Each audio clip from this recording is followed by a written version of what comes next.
Hi friends, this is Vincent. நம்ம சேனலுக்கு உங்களை அன்புடன் வரவேற்கிறேன். நம்ம சேனல் வந்து பார்த்தீங்கன்னா உங்களோட கெரியரை செட் பண்ணுறதுக்காக தான் இன்ஜினியரிங்காக நிறைய வீடியோஸ் வந்து உங்களுக்காக நம்ம கொடுத்துருக்கோம். கண்டிப்பாக நம்ம சேனலை ஃபாலோ பண்ணுங்கள். மறக்காமல் உங்கள் ஃப்ரெண்ட்ஸுக்கு மேக்ஸிமம் நம்ம சேனலை பற்றி சொல்லுங்கள். அது மட்டும் இல்லாமல் நம்ம சேனலோட வாட்ஸ்அப் குரூப்பில் உங்களால் ஜாயின் பண்ண முடியல அப்படின்னா கண்டிப்பாக நம்ம சேனலோட டெலிகிராமில் ஜாயின் பண்ணுங்கள். கண்டிப்பாக நம்ம சேனல் வந்து உங்களுக்கு ரொம்ப ரொம்ப யூஸ்ஃபுல்லாக இருக்கும். ஓகே ஃப்ரெண்ட்ஸ், இப்போ நம்ம பார்க்க போகிற வீடியோ வந்து பார்த்தீங்க அப்படின்னா, அதாவது ஹெரிட்டேஜ் ஆஃப் தமிழ் இருக்குது பார்த்தீங்களா, GE 3152 சரியா. அதாவது both Tamil medium and English medium ரெண்டுக்குமே நம்ம என்ன பண்ண போகிறோம்னா இம்பார்ட்டன்ட் கொஸ்டின்ஸ் மட்டும் சொல்லாமல் இதை என்ன பண்ணலாம்னு சொல்லி பார்த்தா கோல்டன் கொஸ்டின்ஸு கூட நீங்கள் என்ன பண்ணலாம் வச்சுக்கலாம் சரியா. கண்டிப்பாக இந்த கொஸ்டின்ஸ்லேருந்து நிறையா நம்ம கேட்குறக்கு வாய்ப்பு இருக்குது. 2 மார்க் அதுக்கப்புறம் 60 மார்க் கொஸ்டின்ஸ் ரெண்டுமே நம்ம தெளிவாக நம்ம பார்க்க போகிறோம். இப்போ செம்மொழி என்றால் என்ன, இந்த கொஸ்டின்லாம் ரொம்ப ரொம்ப முக்கியமான கொஸ்டின், அடிக்கடி கேட்குறாங்க. 4000 திவ்ய பிரபந்தம் பாடிய ஆழ்வார்களின் எண்ணிக்கை என்ன, இதை பற்றின அதாவது கீழே வந்து பார்த்திங்க அப்படின்னா உங்களுக்கு வந்து இங்கிலீஷில் வந்து கொஸ்டின் வந்து கொடுத்துருக்கோம். ஏன்னா சில பசங்க வந்து தமிழில் எழுதுறது வந்து கொஞ்சம் கஷ்டப்படுறீங்க. அதனால் இங்கிலீஷ்லேயே நம்ம என்ன பண்ணலாம்னு சொல்லி பார்த்தா இந்த ஹெரிட்டேஜ் ஆஃப் தமிழ் பேப்பர் வந்து நம்ம இங்கிலீஷில் எழுதலாம் சரியா. அதனால் எந்த பிரச்சனையும் இல்லை. நடுக்கல் என்றால் என்ன, அதுக்கப்புறம் ஐம்பொன்னில் கலந்துள்ள உலோகங்கள் யாவை, தோல்பாவை கூத்து என்றால் என்ன, தமிழர்களின் வீர விளையாட்டுகளின் பெயர்களுள் 4 எழுதுக, புறம் என்பதன் பொருள் யாது, சங்க காலத்து துறைமுகங்களின் பெயர்களுள் 4 குறிப்பிடுக, கல்வெட்டுகளின் நோக்கம் என்ன, தமிழக வரலாறும் மக்களும் பண்பாடும் என்ற நூலின் ஆசிரியர் யார், சிற்றிலக்கியம் என்றால் என்ன, ஐம்பெரும் காப்பியங்கள் யாவை, சிறு தெய்வங்கள் என்றால் என்ன சரியா. இதெல்லாம் ரொம்ப முக்கியமான கொஸ்டின்ஸு.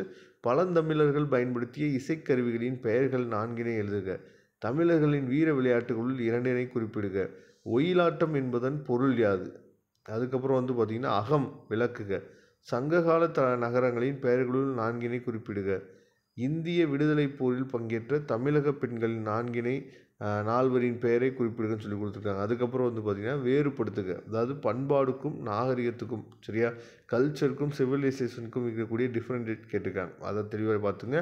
அதுக்கப்புறம் 16 மார்க் கொஸ்டின்ஸ், அதாவது திருக்குறளில் இடம்பெற்றுள்ள மேலாண்மை கருத்துக்கள் யாவை அப்படின்னு சொல்லி கொடுத்துருக்காங்க, அது தெளிவாக பார்த்துங்க. பழங்குடியினரால் தயாரிக்கும் கைவினைப் பொருட்களை பட்டியலிடுக, தமிழர்கள் தம் வாழ்வில் பயன்படுத்திய இசைக்கருவிகளை அறிமுகம் செய்க, தமிழர்களின் வாழ்வில் வில்லுப்பாட்டு பெருமிடத்தை எடுத்துரைக்க, தெருக்கூத்தின் அமைப்பு மற்றும் ஆடல் முறைகளை விளக்குக, சங்க இலக்கிய அகக்கோட்பாட்டினை தெளிவுபடுத்துகன்னு சொல்லி கொடுத்துருக்காங்க, அது தெளிவாக பார்த்துங்க. அதுக்கப்புறம் சங்க காலத்தில் நடைபெற்ற ஏற்றுமதி மற்றும் இறக்குமதி வணிகங்களை விளக்குக, சுயமரியாதை இயக்கம் என்றால் என்ன, அதன் செல் நெறிகளை விளக்குக, அதுக்கப்புறம் செயல் நெறிகளை விளக்கு. அதுக்கப்புறம் வந்து பார்த்திங்கன்னா இந்திய விடுதலை போரில் தமிழரின் பங்கு என்னும் தலைப்பில் கட்டுரை எழுதுக, செவ்வியல் இலக்கியங்களின் தனி சிறப்புகளை விளக்குக, தமிழர்களின் சமூக பொருளாதார வாழ்வில் கோவில்கள் பெருமிடத்தை எடுத்துரைக்க, நடுக்கல் என்றால் என்ன, அதன் நோக்கங்களையும் அமைப்பினையும் விளக்குக, தமிழர்களின் வாழ்வில் கரகாட்டம் பெருமிடத்தை எடுத்துரைக்க,